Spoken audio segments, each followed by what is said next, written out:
Okay mga Lodi, so may nagtatanong about dun sa knowledge base ng kay Haven1 Testnet. So eto, simulan na natin. So mag-start siya dito sa may provable identity framework. Dapat gagawa ka ng ID mo and then i-take mo itong quiz na to para maka-join ka dito sa mint silver, mag-mint ka ng silver, tapos depende kung ano ang naipasa mo dun sa quiz, yun ang level mo. Try natin, baka maitaas natin yung ating score para mas mataas yung makukuha natin. Get started. What standard does identity verification process in Haven? Uy, eto na sabi ko. Di ko talaga alam to.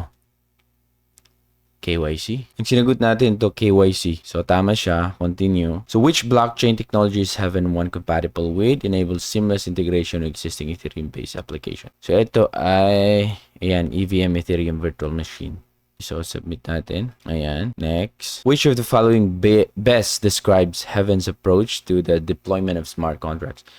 Unlimited deployment by verified users, controlled deployment of contracts, and users can deploy without restriction. Contracts requires no approval. Ang sagot, di ko lang alam. Pero sige, sabihin na natin. Mali. So, tandaan natin na mali ito. Ang tamang sagot, itong controlled deployment of contracts. Mali tayo doon. What distinguishes Haven's consensus mechanism? Blustering its network, security, and efficiency or financial. Proof of authority ba to? Proof of authority. Ayan, yun ang nilagay natin. Check natin. Ayun. Tama. What do users receive in their wallet on Haven's network? Cryptocurrency reward, customized avatar, proof of identity NFT. Yan. Proof of identity NFT. Yan yung marireceive. Ayan. Okay. What is the main focus of Haven's provable identity framework? Verify users' identity, smart contracts deployment, verifying users' identity. So, ayun. What features Haven's one instrumental in maintaining network integrity and managing transaction patterns, decentralized autonomous network permissioning and transaction anomaly, smart contracts templates, proof of identity validation. I think eto siya. Proof of identity validations. Action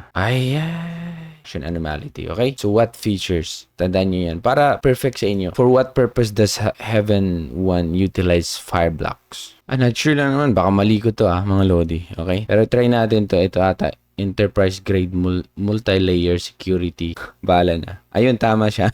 So, 8. How does Haven1 handle fees for users transaction on blockchain? Eto na. Parang ito ang sagot number 1. Check natin. Kung mali tayo dito, 3 na mali natin. Okay? Ayun, mali nga. Eto, ang tama. Eto, napakahaba ang tama. So, continue. Tignan natin. Ito last. What does Haven1 provide assurance of verify users on its platform? By offering? Eto ata. Not sure lang. Pero check natin. Ayun. Okay, tignan natin yung score natin. So, you have 7 out of 10 correctly. Not happy with your score? Don't worry. You can retake the quiz again in 30 days. Okay, ngayon, tignan mo, dito ka lang sa low or medium. Pero sa high yield, dapat perfect mo to. So, ngayon, dito ako makapaglagay. Kumbaga, makapag-stake ng gold. Okay, deposit gold. For example, low, sa medium, pero sa high yield, dapat may pasa mo ng kompleto yung quiz. Gets natin. Ngayon, di-deposit ko yung available gold. Testnet to mga Lodi and then i-approve mo. So, once ma-approve, naka-deposit yan, mag-earn yan ng platinum.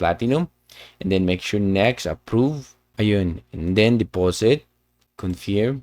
Transaction failed. So, dapat sa medium ka lang. Pag naka-high yield ako, dapat medium lang. Deposit and claim. Mali yun. Nakalagay kasi ako sa high yield hindi ako pumasa dun. Kasi yung pwede ko lang ma-access na vault is low and medium. Ito, 1, 2. Tapos na yan. Ngayon, so gold deposited in medium yield. Ayun. So, pag i-redeem mo yan, babalik siya. Pero hindi ko i-redeem. Kasi pag i-redeem mo, withdraw 5 gold from the vault. This will also redeem your current claimable. So, ayaw ko. Hayaan mo muna. Huwag muna natin siyang i-redeem. Hayaan mo nag-earn siya ng platinum. Ganun lang siya. Okay? So, ngayon, wala pa akong update din sa Facebook ko. Wala pa akong may magtatanong kung okay na hindi pa okay. Ngayon, ang gagawin ko siguro, baka mag-create tayo ng bago. So, ipapost ko lang dito para makita nyo. Dun ako, minsan kasi kailangan ko din yung Facebook karamihan. Dun ako nag-update kasi. Okay?